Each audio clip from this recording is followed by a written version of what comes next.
ಎಲ್ಲೇ 18 ಅಕ್ಷೋಣಿ ಸೈನ್ಯದ ಕೌರವರು ಪಾಂಡವರು ಅಷ್ಟು 50 ಲಕ್ಷ ಜನ ಕುಡಿತಾರೆ.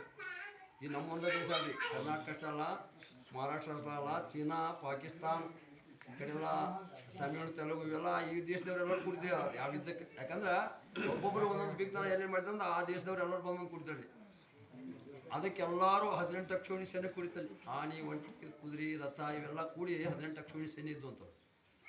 ಹಂಗೆ ಅದಕ್ಕೆ ಅರ್ಜುನನ ಕರ್ಕೊಂಡು ಹೋದ. ಇವಾಗ ಭಾಳ ದೂರದ ಭಾಳ ದೊಡ್ಡ ಗಂಡಸ್ಥಾನ ಆಯ್ತು ಇವತ್ತಲ್ಲಿ 3 ಲೋಕದ ಗಂಡ ಅನಿಸ್ಕೋಣ ಅಂತ ಹೇಳಿ ತಿಳ್ಕೊಂಡು ಕೃಷ್ಣ ಪರಮಾತ್ಮ ಅವನ್ನ ಕರ್ಕೊಂಡು ಹೋದಾಗ ಯುದ್ಧದ ಮಧ್ಯದಲ್ಲಿ ಹೋಗಿ ನಿಲ್ಲಿಸಿದ. ನಡುವೆ ಆ ಕಡೆ 17 ಅಕ್ಷೋಣಿ ಸೈನ್ಯ ಕೌರವ್ರದ್ದು, ಈ ಕಡೆ ಪಾಂಡವ್ರದ್ದು 7 ಅಕ್ಷೋಣಿ ಸೈನ್ಯ, 11 ಅಕ್ಷೋಣಿ ಸೈನ್ಯದೊಳಗೆ ಹೋಗಿ ನಿಂದಿಸಿದ. ಅವಾಗ ಅರ್ಜುನ ನೋಡಿದ, ನೋಡ್ರಿ ಹುಡುಗಾರೆ ನೋಡ್ತಾನೆ, ಎಲ್ಲರೂ ನೋಡಿದ. ಅವಂದ ಇದು ಹೊಡೆದಾಟ ಯಾಕಂದ್ರೆ ಭೂಮಿ ಸಲುವಾಗಿ ರೀ. ಈ ಹೊಲ ಮನೆ ಆಸ್ತಿ ಏನದಲ್ಲ ಇವಕ್ಕೂ ಸಲುವಾಗಿ ಹೊಡೆದಾಡಿದವರು. ಒಬ್ಬ ಹೆಣ್ಮಗಳ ಸಲುವಾಗಿ ಹೊಡೆದಾಡಿದ್ರು. ಅದಕ್ಕೆ ಹೇಳ್ತಾರೆ, ಹೆಣ್ಣಿನ ಸಲುವಾಗಿ ಸತ್ತವ್ರು ಎಷ್ಟೋ ಜನ, ಹೊನ್ನಿನ ಸಲುವಾಗಿ ಸತ್ತವ್ರು ಎಷ್ಟೋ ಜನ, ಮಣ್ಣಿನ ಸಲುವಾಗಿ ಸತ್ತವ್ರು ಎಷ್ಟೋ ಜನ ಅಂತ. ಇವು ಮೂರಕ್ಕಾಗಿ ಹೊಡೆದಾಡಿ ಸತ್ತು ಹೋಗ್ಯಾರ ಎಲ್ಲರೂ. ಯಾವ ಆದಿ ಕಾಲದಿಂದ ಸತ್ತು ಹೋಗ್ಯಾರ. ಇದಕ್ಕೆ ಹೊಡೆದಾಡಿ ಸತ್ತಾರ. ನಾವು ಅದಕ್ಕೆ ಸಾಯಕತ್ತೀವಿ. ಯಾಕಂದ್ರೆ ನಾವು ಅದಕ್ಕೆ ಹೊಡೆದಾಡ್ದು. ಈಗ ನನಗಿಷ್ಟ ಆಸ್ತಿ ಬೇಕು, ನನಗಿಷ್ಟ ಆಸ್ತಿ ಬೇಕು, ನನಗೆ ಹಾಕಿ ಬೇಕು, ನನಗೆ ನೋಡ್ಬೇಕು ನೀವು ಏನ. ಅದಕ್ಕೆ ಇದು ಯಾವ್ದ ಪುರಂದರದಾಸರ ಪುಣ್ಯತಿಥಿಯ ನಿಮಿತ್ತವಾಗಿ ತೋಣಂಥ ಶ್ಲೋಕ ಕರ್ಮಣ್ಯವಾದಿ ಕಳಿಸ ನಮ್ಗೆ ಅನ್ನ ಕೊಡ್ದ ಪೂರ. ಅದಕ್ಕೆ ಸ್ವಲ್ಪ ತೊಡೋದ ಅಂತಾನೆ. ಅದಕ್ಕೆ ಯಾಕಂದ್ರೆ ಈಗ ಇಲ್ಲಿ ಈ ಅಮಾವಾಸ್ಯೆ ದಿವಸ ಇದು ಪುರಂದರದಾಸರ ಪುಣ್ಯತಿಥಿ ಐತಿ ಅನ್ನೋದು ಎಲ್ಲ ಊರಿಗೂ ಗೊತ್ತೈತಿ ಮತ್ತು ಸುತ್ತಮುತ್ತ ಹಳ್ಳಿ ಸಂತ್ರಿಗೂ ಗೊತ್ತೈತಿ. ಯಾಕಂದ್ರೆ ಈ ಸೇವಾಕ್ಕೆ ಭಾಗಿಯಾಗಬೇಕನ್ನೋರು ಈ ಗುಡಿಯೊಳಗೆ ಬಂದು ಕುಂತಾರ. ಅವ್ರದ್ದು ಒಂದು ಕರ್ಮಾನ. ಮತ್ತು ಈ ಗುಡಿಯೊಳಗೆ ಕಾರ್ಯಕ್ರಮ ಆಯ್ತು ಅನ್ನೋದು ಗೊತ್ತಿದ್ರು ಮನ್ಯಾಗ ಕುಂತಾರ, ಅವ್ರದ್ದು ಒಂದು ಕರ್ಮಾನ. ಮತ್ತು ಇದು ಊರಾಗ ಐತೆ ಅನ್ನೋದು ಗೊತ್ತಿದ್ದು ಮತ್ತು ಹೊಲದಾಗ ಹೋಗಿ ಕೆಲಸ ಮಾಡ್ತಾರಲ್ಲ, ಅವ್ರದ್ದು ಒಂದು ಕರ್ಮಾನ ಅಂತ ಹೇಳ್ತಾರೆ. ಮತ್ತು ಅದು ಇದು ಬಿಟ್ಟು ಇವತ್ತಿನ ನಮ್ಮ ಪಾಂಡುರಂಗನ ಸೇವಾ ನಡ್ತೈತೆ ಅನ್ನೋದು ಗೊತ್ತಿದ್ದು ಹುಬ್ಬಳ್ಳಿ ದಾಡಕ್ಕೆ ಹೋಗಿರಲ್ಲ, ಅವ್ರದ್ದು ಒಂದು ಕರ್ಮ. ಯಾಕಂದ್ರೆ ಈ ಕರ್ಮದೊಳಗೆ ಭಾಗಿಯಾಗಬೇಕಂದ್ರೆ ಭಾಳ ಪುಣ್ಯವಂತ. ಇದು ಕರ್ಮ. ನಾವು ಚಲೋದು ಮಾಡೋದು ಒಂದು ಕರ್ಮನ, ಕೆಟ್ಟದ್ದು ಮಾಡೋದು ಒಂದು ಕರ್ಮನ, ಮತ್ತು ಇದು ಸೇವಾಕ ನಿಂದಿರ್ಬೇಕು ಅನ್ನೋದು ಒಂದು ಕರ್ಮನ. ಇವ್ರದ್ದು ಕೇಳೋದು, ಇವ್ರು ನೋಡೋದು ಬೇಡ, ಇವ್ರು ಕೇಳೋದು ಬೇಡ ಅಂತ ಹೋದವ್ರದ್ದು ಒಂದು ಕರ್ಮನ ಇದು. ಅದಕ್ಕೆ ಕರ್ಮಣ್ಯವಾಧಿಕಾರಿ ಅಂತ ಹೇಳೋದು. ಅದಕ್ಕೆ ಪುರಂದರದಾಸರ ಪುಣ್ಯತಿಥಿಯ ನಿಮಿತ್ತವಾಗಿ ತಗೊಂಡಂಥ ಲೋಕ ಕರ್ಮಣ್ಯವಾಧಿಕಾರಸ್ಯ ಅಂತ ಹೇಳ್ತಾರೆ. ಅದಕ್ಕೆ ಹಿಂದೆ ಏನಾಗಿತ್ತು ಅಂದರೆ ಒಮ್ಮೆ ನಾನು ಹಂಗೆ ವಿಷಯಕ್ಕೆ ಬರ್ತೀನಿ. ಯಾಕೆ ನಮ್ಗೆ ಅದನ್ನೆಲ್ಲ ಹೇಳೋದು ಅಂತ ಹೇಳಕ್ಕೆ ನಮ್ಗೆ ಸಿದ್ಧ ಅನಿಸಲ್ಲ. ಹಿಂದೆ ಏನಾಗಿತ್ತು ಅಂದ್ರೆ ಇವರು ಇದು ಯಾರ ಅವತಾರ ಅಂದ್ರೆ ನಾರದರ ಅವತಾರ. ಇದು ಪುರಂದರದಾಸರು ಅಂದ್ರೆ ನಾರದರ ಅವತಾರ.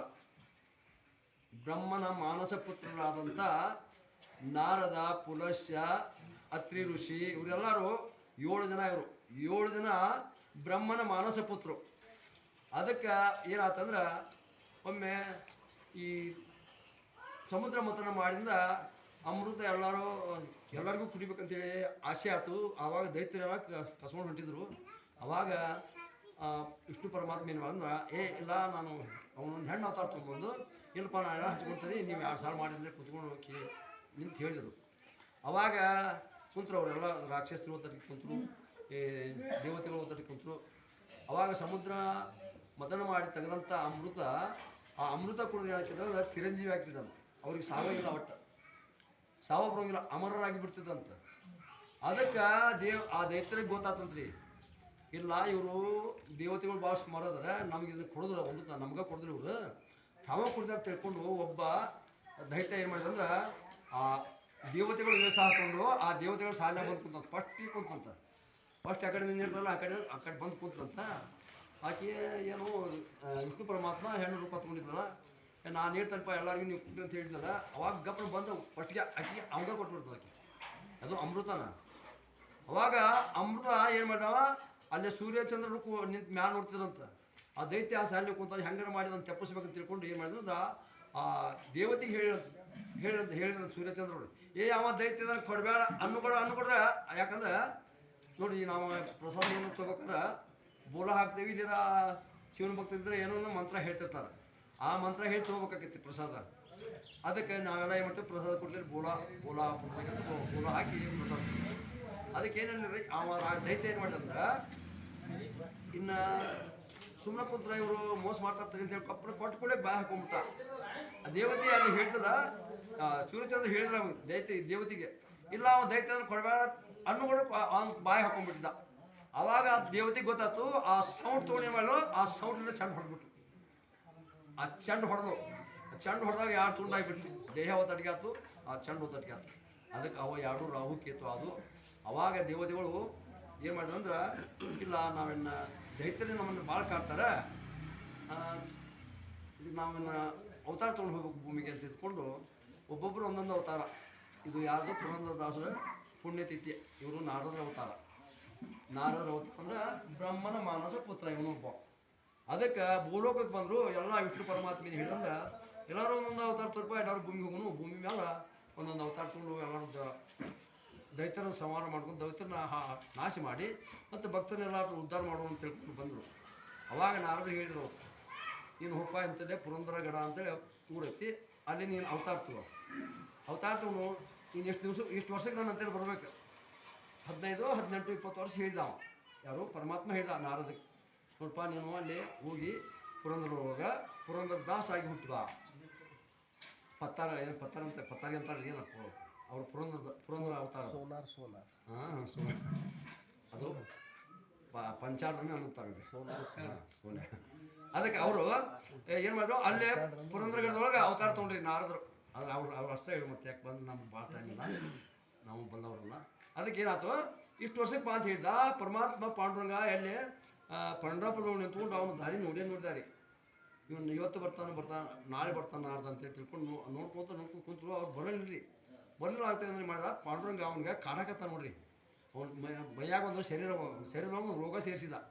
ರೋಗ ಸೇರಿಸಿ ಏನು ಮಾಡಿದ್ರೆ ಅವನು ನಾಶ ಮಾಡಕತ್ತ. ನಾಶ ಮಾಡ್ತಾ ಏನಂತಂದ್ರೆ ಅವ್ನು ಹೆಂಡತಿಗೆ ಚಿಂತೆ ಆತ್ರಿ. ಯಾರು ಪುರಂದರ ಹೆಂಡತಿಗೆ ಚಿಂತೆ ಆತದು.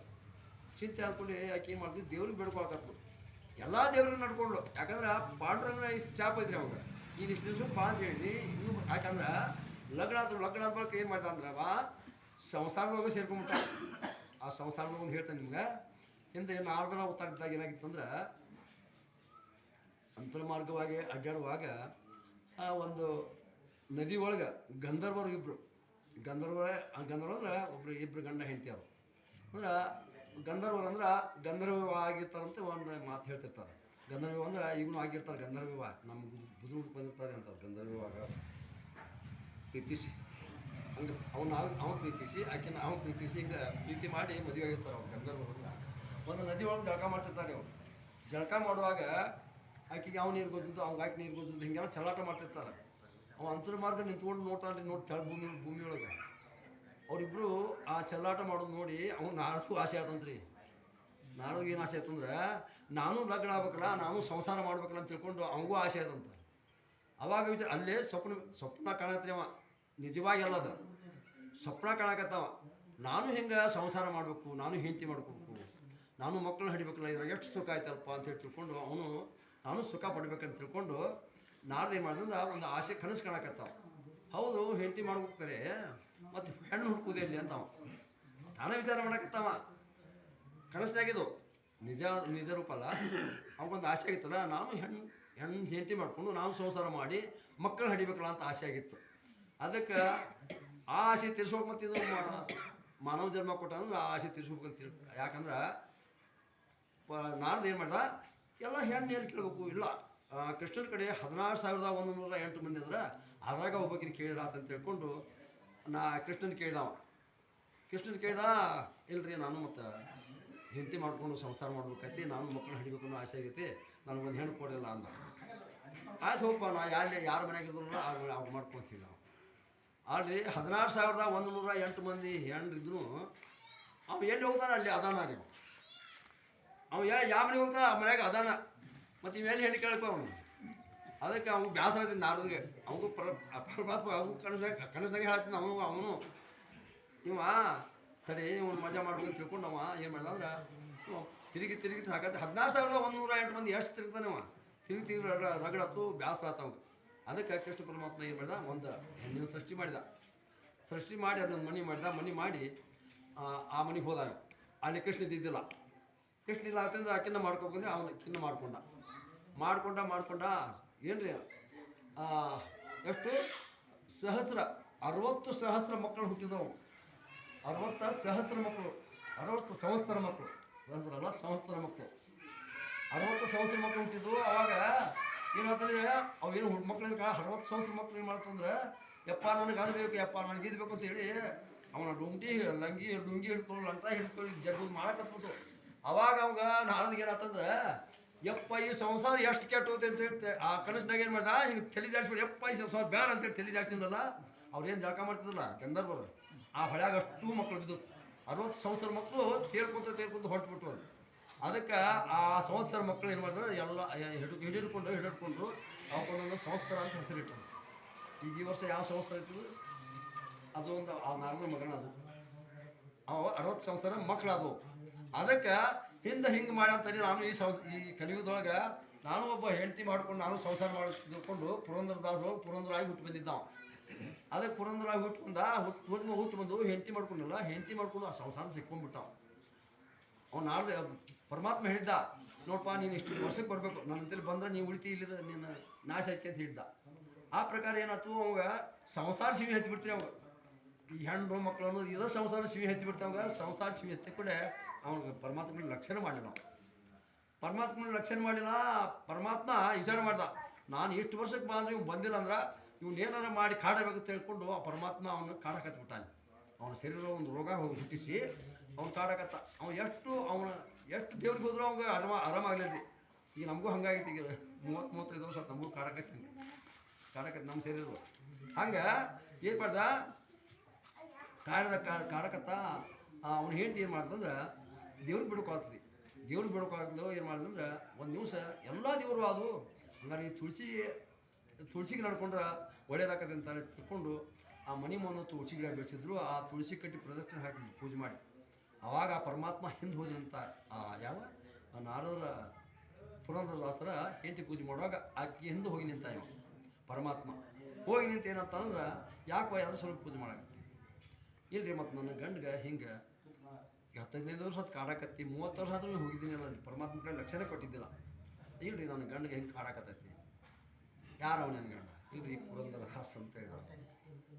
ಆಯಿತು, ನಿನ್ನ ಗಂಡಿಗೆ ಹೇಳು, ಮತ್ತು ಇಂಥಲ್ಲೇ ಪಂಡ್ರಾಪುರದಾಗ ಪಾಂಡುರಂಗನ ಅಲ್ಲಿ ಬಂದು ನಡ್ಕೊಂಡ್ರೆ ನಿನ್ನ ಕಡಿಮೆ ಆಕತ್ತಂತ ಹೇಳು, ಇಲ್ಲ ಅಂದ್ರೆ ಕಡಿಮೆ ಆಗೋದು ಅಂತ ಹೇಳ್ಬೇಡ ಅಂತ ಹೇಳಿದ. ಆಕೆ ಕೇಳು, ಹೌದ್ರಿ ಪಂಡ್ರಾಪುರ ಎಲ್ಲಿ ನಾನು ನೋಡಿಲ್ಲವ, ಇಲ್ಲೇ ಹಿಂಗೆ ಮಹಾರಾಷ್ಟ್ರ ಒಳಗೈತಿ, ಕರ್ನಾಟಕದವು ಹಿಂಗೆ ಬಂದು ನಡ್ಕೊಂಡ್ರೆ ಅವ್ನು ಹೇಳು, ಅವ್ನು ಗೊತ್ತಾಕತಿ. ಹಿಂಗೆ ನಿನಗೆ 20 ವರ್ಷಕ್ಕೆ ಬಾ ಅಂತ ಹೇಳಿದಂತ, ನೀವು ಹೋಗಿಲ್ಲಂತ, ಮತ್ತು ನೀವು ಬಂದ್ರೆ ಆರಾಮಾಕತ್ತಂತ, ಇಲ್ಲ ಆರಾಮಾಗೋಲ್ಲ ಅಂತ ಹೇಳಿದಾಗ ಆಕೆ ಹೆಂಡತಿಗೆ ಚಿಂತೆ ಆಯ್ತು. ನನ್ನ ಗಂಡಗೆ ಆರಾಮ ಸಾಕ್ತಾರೆ ಅಂತೇಳಿ ತಿಳ್ಕೊಂಡು ದೊಡ್ಡ ಶ್ರೀಮಂತರಿ ಪುರಂದರದಾಸ್ ಅಂದ್ರೆ ಅವನು ಕೋಟ್ಯಾನುಗಟ್ಟಲೆ ಒಂದು ಆಸ್ತಿ. ಅವಾಗ ದೊಡ್ಡ ಬಂಗಾರ ಅಂಗಡಿ, ಬಂಗಾರ ವ್ಯಾಪಾರ ಒಂದು ಅಂತ. ಅವಾಗ ಎಲ್ಲ ಕಾಡಾಟತ್ತಿ ಎಲ್ಲ ಹಾಳಾಗಿ ಹೋಗ್ಬಿಡ್ತು, ಎಲ್ಲ ಹಾಳಾತು. ಅವನು ಅಂತ ನಡ್ಸೋರು ಇಲ್ಲಂಗೆ ಆತು. ಅವಾಗ ಅವನು ವಿಚಾರ ಮಾಡಿದ್ರಿ, ಯಾರು ಪುರಂದರದಾಸ ಹಿಂದಿನ ಜನ್ಮದ ಅರಿವು ತೊಗೊಂಡು, ನಾವು ಹಿಂದಿನ ಜನ್ಮದ ಅರಿವು ತೊಗೊಂಡು ಇಲ್ಲ ಮತ್ತು ಪರಮಾತ್ಮ ನನಗೆ ಇಷ್ಟೇ ವರ್ಷಕ್ಕೆ ಬಾ ಅಂತ ಹೇಳಿದ್ದ, ನಾನು ಸಂಸಾರದ ಸಿಕ್ಕೊಂಡ್ಬಿಟ್ಟನಿ ಅಂಥೇಳಿ ವಿಚಾರ ಮಾಡಿ ಈ ಸಂಸಾರ ಸಿಕ್ಕೊಳ್ಳೋದು ಹೆಂಗೈತೆ ಅಂದ್ರೆ ಒಂದು ಇದೈತಿ. ಹರಿಪಾಠದೊಳಗೆ 20ನೇ ಅಭಂಗ, ವೇದ ಶಾಸ್ತ್ರ ಪುರಾಣ ಶುಚಿಚ ವಚನ ಏಕನಾರಾಯಣ ಸಾರ ಜಪ ತಪ ಕರ್ಮ ಹರಿವಿಣ ಧರ್ಮ ವಾವುಗಾಶ ಶ್ರಮ ವ್ಯರ್ಥ ಜಾಯ ಹರಿಪಾಟಿಗಿರಿ ನಿವಂತ ಚಿಟಿಲಿ ಭ್ರಮರ ಗುಂತಲೇ ಸುಮನ ಕಳಿಕೆ ಅಂತ ಹೇಳ್ತಾರೆ. ಒಂದು ಭ್ರಮರ ಕಳಿಸ್ಯಾರ ನಮ್ಮನ್ನ. ಸಂಸಾರ ಹೆಂಗೈತೆ ಅಂದ್ರೆ ಭ್ರಮರ ಹುಳ, ಜೇನು ಹುಳ ಏನು ಮಾಡ್ತೈತಿ ಅಂದ್ರೆ ಆ ಹೂವು ಹೋಗಿ ಮುಟ್ತೈತಿ, ಹೂವಿನಿಂದ ರಸ ಹೀರ್ಕೊತೈತಿ. ರಸ ಹೀರ್ಕೊಂಡು ಹೋಗಿ ತನ್ನ ಮಕ್ಕಳನ್ನ ಜೋಪಾನ ಮಾಡಕ್ಕಂತ ಜೇನು ಗೂಡು ಕಟ್ಟಿ ಅಲ್ಲಿ ರಸ ಅಮೃತ ಓದಿರ್ತೈತಿ. ಆ ಅಮೃತ ಓದಿಟ್ಟು ಒಂದಿನ ಏನಾತಂದ್ರೆ ಭಾಳ ಶಿವ ಹತ್ತಿ ಬಿಡ್ತಾರೆ. ಒಂದು ಹೂವಿನೊಳಗೆ ಕೂತಿ ಮುಂಜಾನೆಗೆ ಹೋಗಿ ಕೂತ್ರಿ, ಅದು ಭಾಳ ರುಚಿ ಹತ್ತಾಕತ್ತಿ. ಹಂಗೆ ಜಪ್ಕೊಂತ ಕುಂತಿ, ಅಲ್ಲಿ ಜಪ್ಕೊಂತ ಕುಂತಿ. ಅದು ಹೂವು ಏನಾಗ್ತಂದ್ರೆ ಮುಂಜಾನೆ ಹಳ್ಳಿ ಸಂಜೆ ಮುಂದೆ ಮುದುಗಾಗ್ಬಿಡ್ಬೋದು. ಮುಂಜಾನೆ ಹೇಳ್ತಿತ್ತು, ಸಂಜೆ ಮುಂದೆ ಹಿಂಗೆ ಮುದುಗಾಗ್ಬಿಡ್ತಿತ್ತು. ಅದು ಹೊತ್ತ ಮುಳುಗ ಮಠ ಕುಂತಿ, ಅದು ಹೂವು ಮುದ್ದೆ ಆಗಿಬಿಡ್ತು. ಮುಂಜಾನೆ ಹಳ್ಳಿತ್ತು, ಮುಂಜಾನೆ ಹೋಗಿ ಸಂಜೆ ಮುಂದೆ ಹಿಂಗೆ ಇದಾಗಿಬಿಡ್ತೀವಿ, ಮುದ್ದೆ ಆಗಿಬಿಡ್ತಿ. ಅವಾಗ ಆ ಹುಳ ಅಲ್ಲೇ ಬಿಡ್ತೈತಿ, ಅಲ್ಲೇ ಒದ್ದಾಡಿ ಅಲ್ಲೇ ಸತ್ತು ಹೋಗ್ಬಿಡ್ತು. ಅಂದ್ರೆ ಬ್ರಹ್ಮರು ಹೆಂಗೆ ಒದ್ದಾಡ್ತಾರಲ್ಲ ಹಂಗೆ ನಾವು ಸಂಸಾರದಾಗ ಸಿಕ್ಕೊಂಡೇವು ಅಂತ ಇದ್ರ ಅರ್ಥ ಹೇಳ್ತೈತಿ.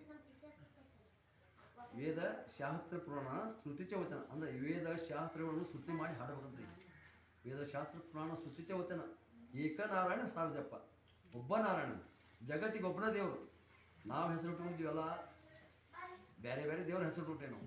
ಯಾಕಂದ್ರೆ 33 ಕೋಟಿ ದೇವತೆಗಳು ಅದಾರಂದ್ರೆ ಅವ್ರು ಈಗೂ ಅದಾರ. ಈ ಭೂಮಿ ಮೇಲೆ ಏನು ಗಿಡ ಗಂಟೆ ಆಗ್ಯಾರ, ಗಿಡ ಅದಾವು, ಏನು ತುಳಸಿ ಅದಾವ, ತುಳಸಿಗೆ ಒಂದು ಹೆಸರು ಇದು, ಮಾವಿನ ಗಿಡಕ್ಕೂ ಒಂದು ಹೆಸರು ಇದು. ಅಂದ್ರೆ ಅವೆಲ್ಲ ಫಲಗಳು ಕೊಡ್ತಾವೆ ನಮಗೆ. 33 ದೇವತೆಗಳು ಏನದಲ್ಲ ನಮಗೊಂದೊಂದು ಫಲ ಕೊಡ್ತಾವೆ, ನಮಗೆ ತಿನ್ನಕ್ಕೆ ಆಹಾರ ಕೊಡ್ತಾವೆ. ಯಾಕಂದ್ರೆ ಅವರೆಲ್ಲ ನಾವು ಬದುಕೋದು.